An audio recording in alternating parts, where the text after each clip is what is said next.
What's the meaning of collar?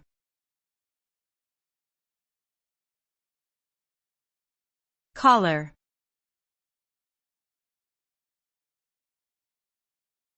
Collar.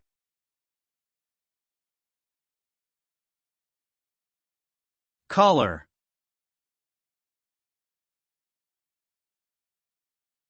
Collar.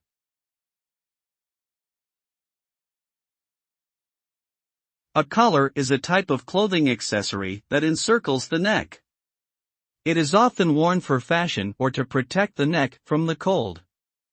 Collars can be seen on various garments such as shirts, blouses, dresses, and jackets.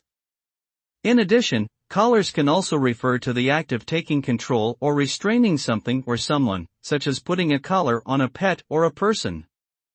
Finally, collars can have specific meanings in certain industries, such as finance, where collar options are a type of investment strategy.